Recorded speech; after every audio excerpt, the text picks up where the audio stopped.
I feel like every time I make a video, it feels like it's been a really long time since I made my last one. Anyways, today we're gonna be talking about film.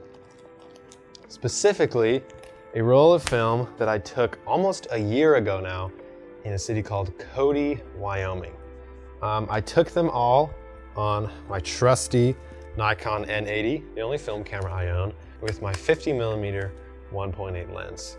Now, these photos I took in Wyoming were specifically nighttime, like long exposures of houses and buildings. Cody is an older Midwest town in the Yellowstone area of Wyoming.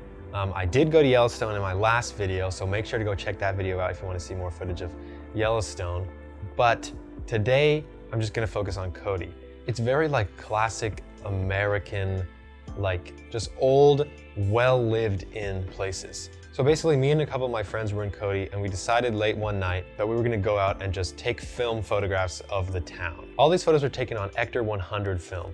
Now this film, it's not necessarily the best type for nighttime photos since it's such a low ISO, but it just happened to be the film that was in my camera. I don't really take film photos too often and I don't actually have a whole lot of film, especially on this trip. I only brought, I think, 2 rolls. So I wasn't about to just go and take a bunch of pictures of normal stuff and then put a new roll in that's better for this scenario. So I decided to just go with what I had and see what type of pictures I could get. Anyways, let's start with the first photo. So this photo I took of the back of a building. I'm not exactly sure what type of building it is, but it had this really nice stone texture on the front of it and it was lit up by this one single light source in the center. So I thought it was a great like eye catcher kind of focus. I loved the colors in the different windows on this photo, and I also really liked the small puddle right below the stairs here. There's one detail I'd like to point out.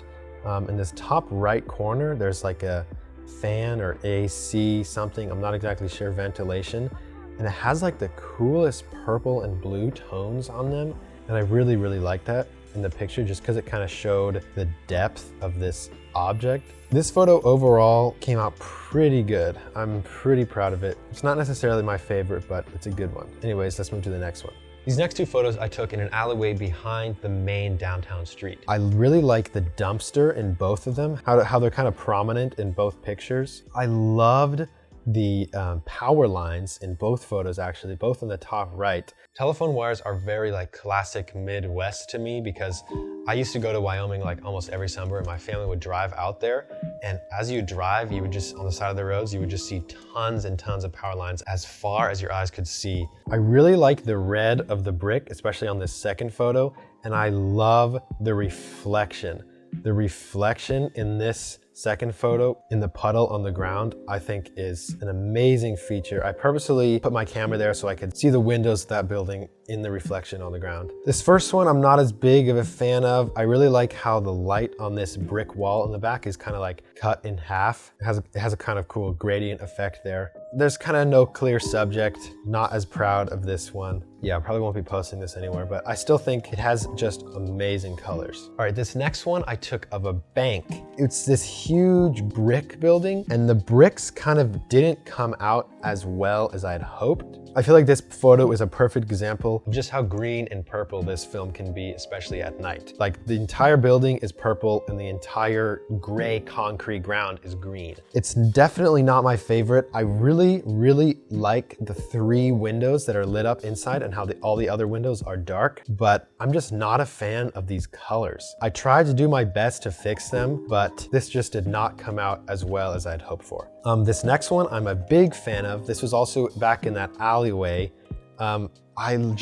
Especially the left side of this photo, I love the door, I love the no parking sign, and I love the shadow that just completely goes around it and covers like the top of the door and the rest of that brick wall. That is probably my favorite part of this photo. The middle is kind of busy, not necessarily my favorite part, but the other door with like the steps going down to it and the light, that light is lighting up this entire scene. And I feel like that is the main focus point, but it kind of draws your eyes with kind of the curve of the light, especially on the left side with the no parking sign on the other door. I feel like it kind of leads your eyes to that area, which is really my favorite part of the image. A lot of these photos are underexposed, especially this one. And the reason I did that is because I'm used to taking photos on digital cameras. And with digital cameras, most of the time, they kind of work the opposite of film. So with digital cameras, it keeps more details in the shadows and it's easier in editing to raise the shadows. But film actually captures more details in the highlights. So in film, most of the time, generally you want to overexpose and then bring down the highlights because you will capture more information in the shadows. That's one thing that I did not know until after I filmed this roll. When shooting with this film, Ektar 100, you need to overexpose by a couple stops. For almost all of these shots, I shot them on the A mode on my camera, which basically it's kind of like an auto exposure mode, but you set the aperture. And it turns out it definitely underexposed them. It exposed the normal light right, but it just completely underexposed the shadow. So if you're gonna take night pictures on Ektar 100, make sure to overexpose by at least 1 or 2 stops. This next one I'm a huge fan of. I turned the aperture down to f22 to get the sun rays going on in these lights here, and I absolutely love how this came out.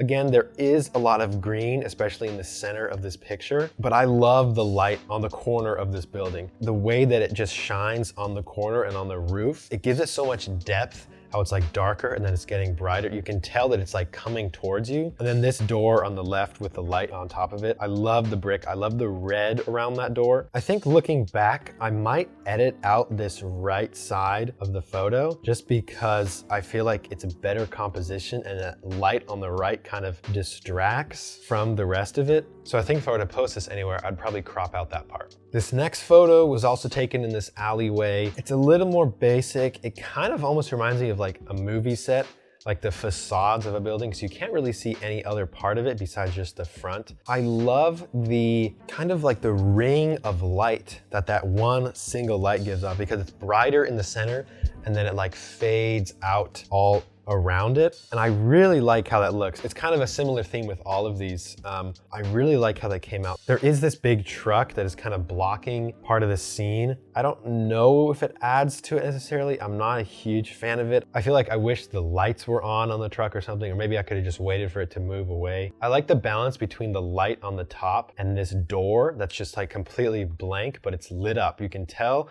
there's something going on inside there, but you have no idea.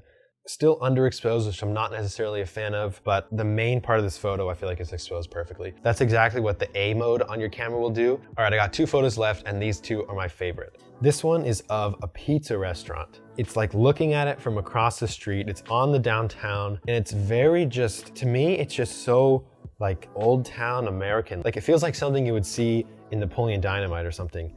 I just love the pizza on the run sign and I love the green tones in this wall.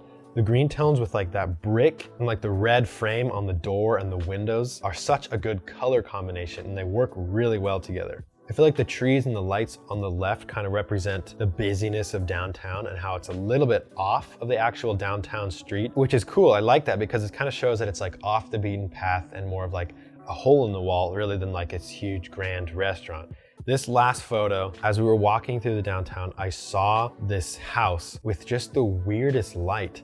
I think it might have been a garden light, like one of those landscaping lights that people stick in their lawn that had like fallen over, and something, maybe it was the glass around it or like shadows of plants blocking it, but it just gave off the coolest effect and like almost texture shining onto this house. I love how there's 3 windows on this house. The one on the bottom left is just completely dark. The one on the bottom right, it's like you can kind of tell the lights are on. And then I love the light in the top window with the branch covering it. We were out at like 1 in the morning taking these pictures, and I love the fact that people are still up and awake this late. I really like the grass on the front lawn and the sidewalk just cutting right through it. It kind of balances out like the white gutter on the top of the house. And then this tree on the left.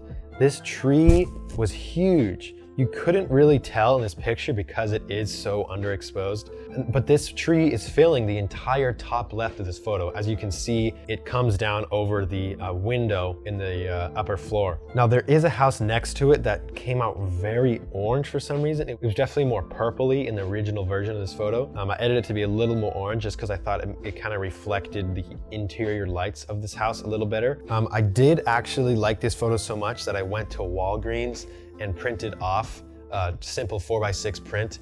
It costs like 30 cents, so it's super cheap, but it's a way that you can really materialize your photos and really see what they look like when you print them out. And what I learned is that this photo, it's very dark. If I were to print it again, I would definitely raise the exposure just so you can see more of the details in the shadows. Overall, my main takeaway is I would probably prefer a different film over Ektar 100 for nighttime photos. I think something with a little higher ISO, like maybe Portrait 800 or something like that, which I've never actually used, but I've heard it's an amazing film for nighttime photographs. And the other thing is overexpose your shot by at least 1 or 2 stops, because film, you need to overexpose to get the details in the shadows, and then you bring down the highlights in post. Anyways, I hope you learned something. I hope you enjoyed seeing these pictures. Follow me on Instagram to see more of my film photos and digital photos, and I will see you in the next video.